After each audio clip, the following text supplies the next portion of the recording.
celebrating the hard work of students, that we share regularly our celebrations and our successes. I think at this day and age, it's really easy to get overwhelmed by a lot of the initiatives and sort of all of the struggles that we have. And that's not unique to Granby. That certainly is an issue in all of education. But I think going back to celebrating our students, celebrating our staff on a regular basis, being very public about that, and being ambassadors for the school system, I think is a way to begin to build those relationships and establish trust. And speaking specifically to trust, as I said, when what you say is aligned with what you do, and so when what you say is actually what actions you take, the result is that you have integrity. And people can begin to trust that if you say you're going to use a process and you follow through with using that process, the result is that you build trust. So, for example, this search committee, this search process, you followed it right through from beginning to end. That will build trust in the decisions that come out of this process. And I think that can be translated into the process that we would use through our decision making at central office and other decisions that we have to make. Thank you, Cheryl. You're welcome.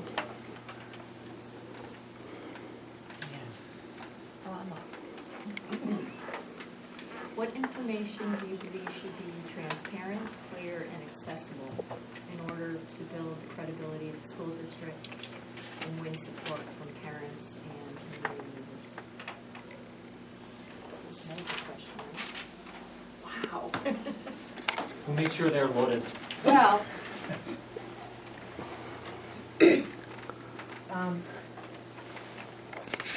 as I've been saying in my visits, if I could just take that and do a quarter turn so I could answer it, I think it would really be what is not information that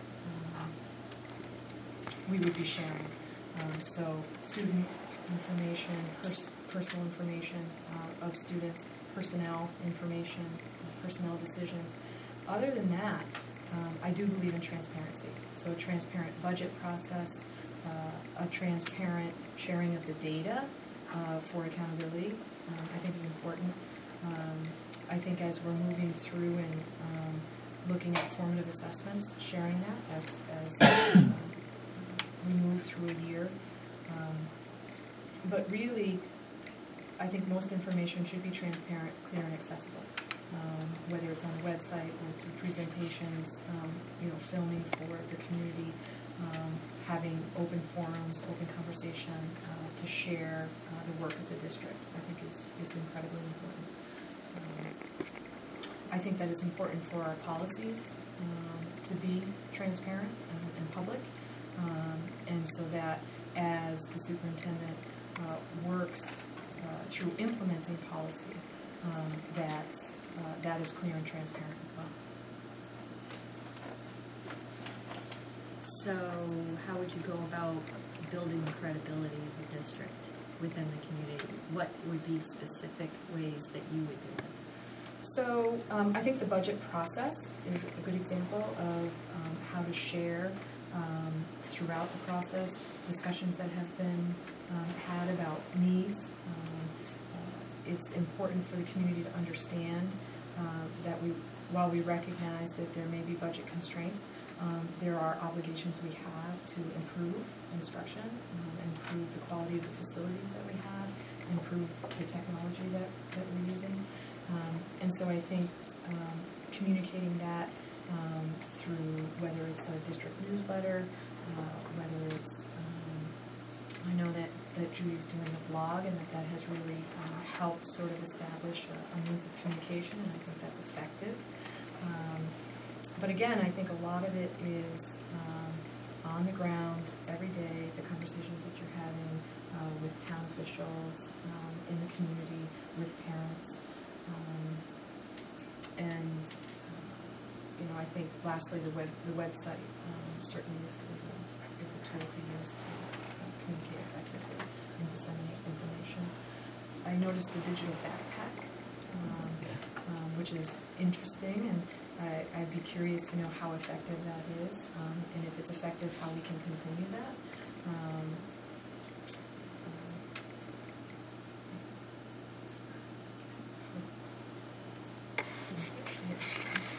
Okay. Again, welcome and thank you for coming. Could you talk to us about programs and initiatives that you have put in place in your current district, and that are built to bring the community into the schools, either on an academic or social level, and how effective you think they were?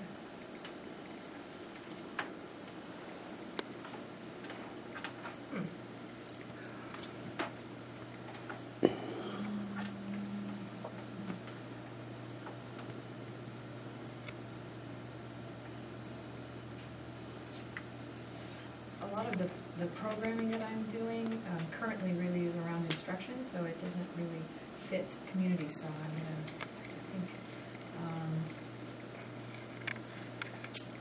So one of the things that we are doing and that I have been doing is, as I said, really trying to celebrate student work, celebrate student success, celebrate the hard work of staff. So some of the things that we're doing are things like celebration dinners for students who are either making honor roll or proficient or advanced on MCAS. So coordinating those types of events where we're bringing in parents to celebrate their support of their students and the fact that their students are being successful. Other initiatives around community involvement are around informational nights for both math and English language arts, trying to create evening events for parents and their families to participate in math activities, ELA activities, so that they understand some of the changes that are happening and how their children are being taught, but also so that we can help reach out to them and say, this is how you can help us support your children being successful with their learning.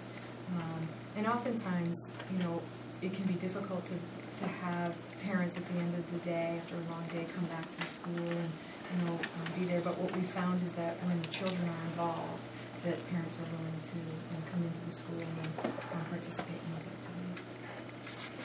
Thank you. You're welcome. Okay.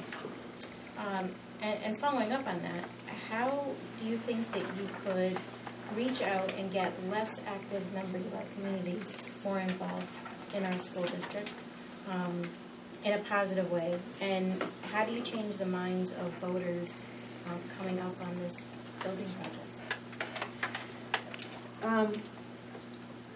So the first part of that question, I think, is related to, well, actually both parts, your strategic plan, in that students, who are doing community service and reaching out and being good community citizens, I think can bring the message and connect to different parts of the voting public. I talked a lot today at various places about having students reach out to help some of the community, for example, the elderly, with technology. I've seen that be very successful where students teach people how to use technology, why it's important. And when you do that, I think it sort of not only impacts the life of the person who's learning about that technology, but I think it begins to show them why technology is important. We have generational divides, obviously. Some people are more comfortable with technology. But I think that's a way to reach out to the community for students to have a positive experience in doing community service, but also so that the community can see students in a positive light. But we can also start to change some perception some of the things that maybe people think are negative, like why do you need technology, why do you need to do that, when they're encountering, well, this is why. You can get a picture from your granddaughter who's in California, or you can Skype with your granddaughter who's in California. You might not understand that. And so I think bringing the groups together is a good way or a good example of something you might do.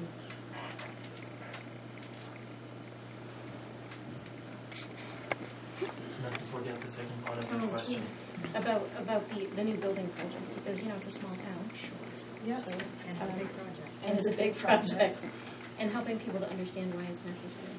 So, as I said, I think, the role of the superintendent really is to build those relationships.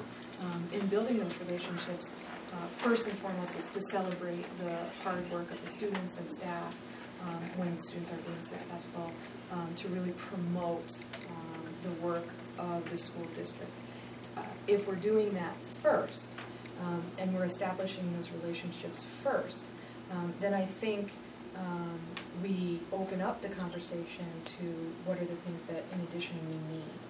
So if the building, certainly as the building project has indicated, is a need, and there's a variety of reasons for that, I think being clear about what those are and linking that to what our goals are around providing effective facilities for students.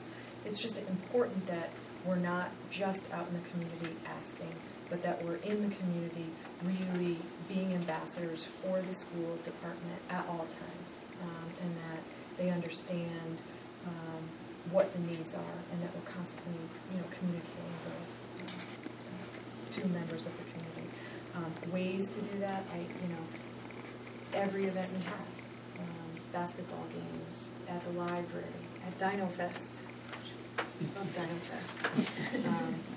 Actually played Dino Fest, I told you.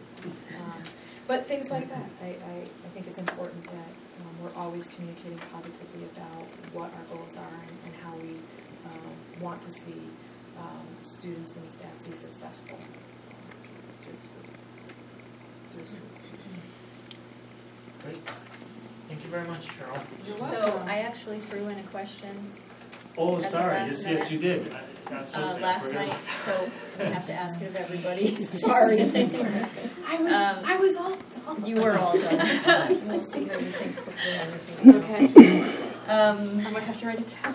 What is your process for conflict resolution? And let's say there's anything from a philosophical difference to differences in curriculum or differences between town officials on budgeting or whatever it may be, and let's say it's a tense, conflict-laden situation. What is your process? So, my process is to have the conversation with the people that it affects. So, to sit down at the table and be able to say, this may be a difficult conversation, but it's an important conversation, and it's an important conversation that we need to have. I've used a process where there may be an elephant in the room that people don't want to talk about because they are afraid it may be hurtful, it may be perceived as disrespectful, they may not want to say it, they don't want to hurt people's feelings, something like that. But we need to have open, honest conversation about what the issues are, what the conflict is, so that we can move forward and problem solve. As I said, as I was in the schools today, if we begin with the premise that we care about kids, then the second is that if we work together, we can solve anything. If we come to the table with those two foundational ideas, then I think that we can manage conflict. I don't think we'll resolve necessarily every conflict, but we'll talk about it. And it's important to me that people come to the right person, and that when we talk about conflict, we aren't talking about it outside of where it can be solved. So, for example, we're not talking about it in the teacher's room. If it's a conflict between teachers, that it's brought to a place where it can be solved and brought out and talked about And as I said, conflict resolution is challenging, but I do believe that we need to bring people together to have a conversation.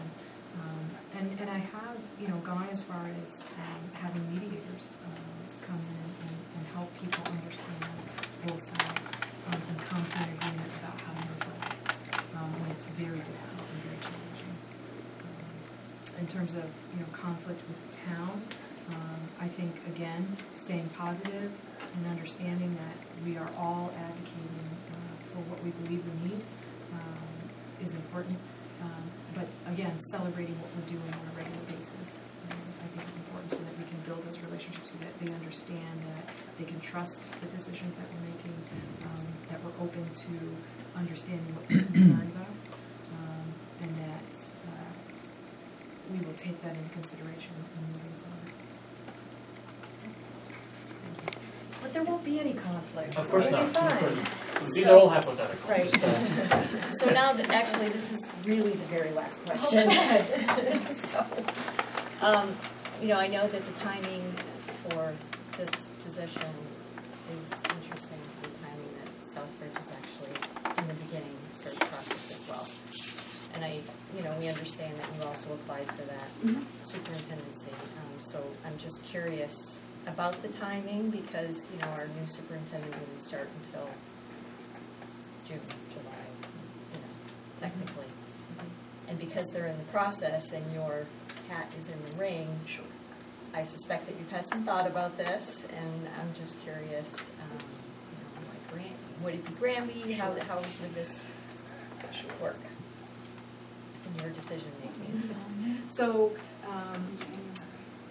as I have met with staff today, as I've sort of thought about Granby over the last couple of weeks, as I've interviewed in Granby, if Granby were to offer the position to me, then I would withdraw my application out of Southbridge. That's where I would go. Thank you. Now, thank you. We're One done. more. No. Okay. I'll be wearing tomorrow. Oh, this is part one. Yes, that's right. That's right. So, just to close, Mm-hmm. thank you for sharing your impressions, your thoughts about the strategic plan. That was Mhm. about a plan that just came together, and that's Mhm. future. But you also had some opportunity to be within the district as we are today. Mm-hmm. So this last part actually is your closing remarks, but if you can include some of your observations, challenges, opportunities, some things to celebrate, as you mentioned, as you were visiting our schools and our community. Sure. I will say it's been a long day. I've met a plethora of really wonderful and talented people, dedicated people, who were very open and candid, not only in what some of the strengths are they feel in the district, but what some of their concerns are.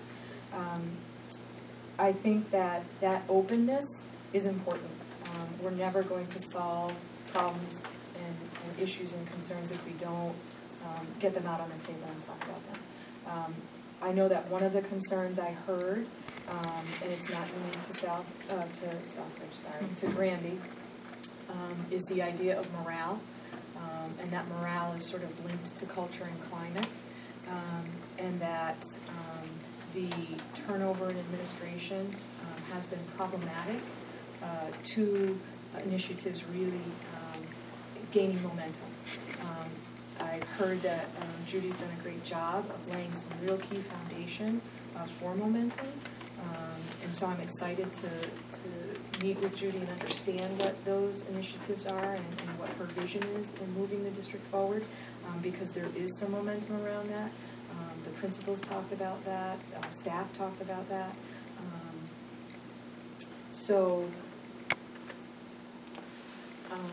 As I said, it was a long day. I lost track of that last thought. I'm trying to think.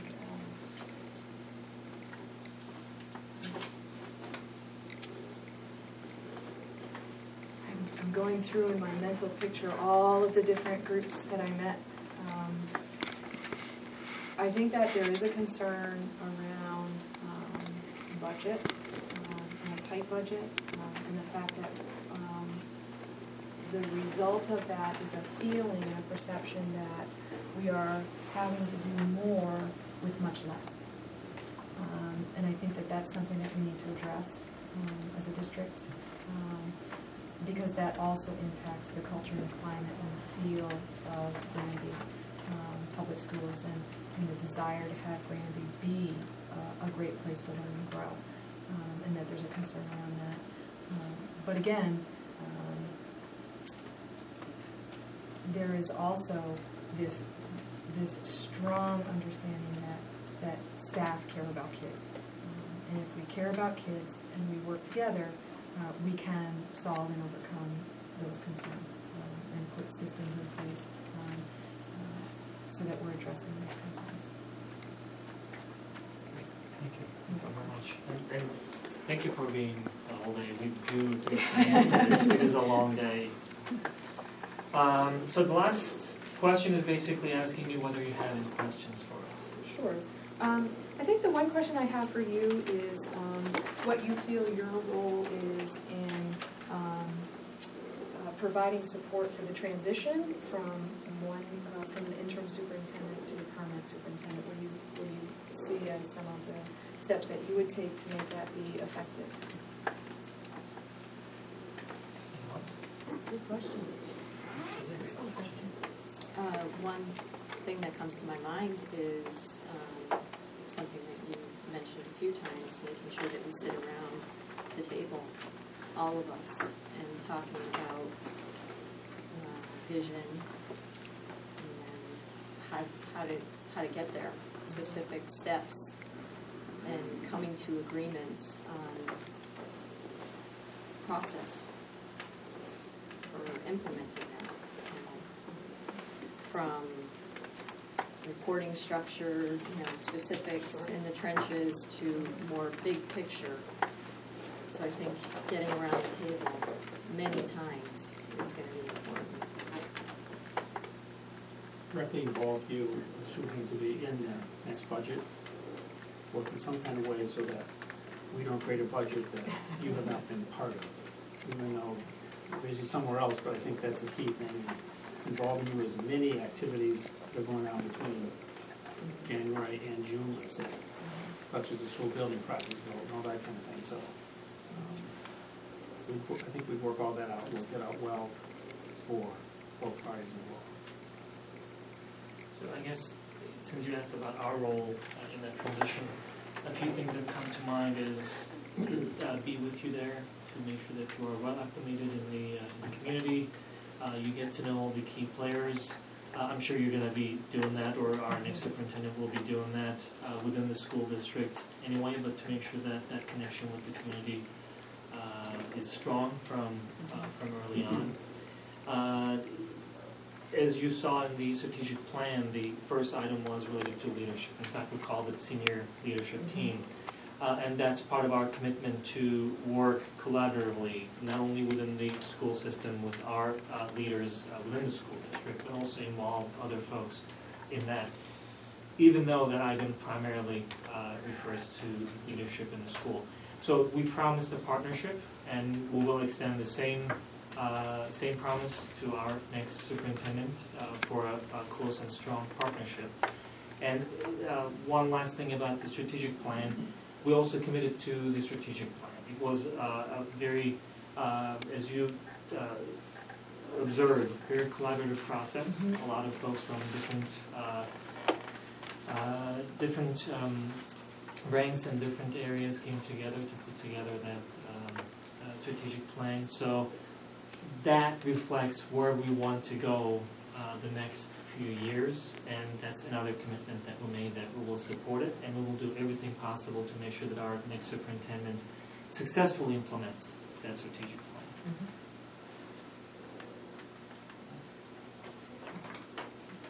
That's it. Well, thank you once again for being here, for spending the day here. Thank you for actually showing interest and applying for the position as well. And thank you for being patient with us, as I know that probably in the back of your mind, the clock is ticking, No, so. we're good, we're absolutely good. Yeah. Cool. No. And thank you for your presentation as well. It was very, very nicely done. Thank you. Thank you. All right. So, is there a motion to adjourn? Is there a second? All in favor to adjourn? I'm still there, I'll have coffee.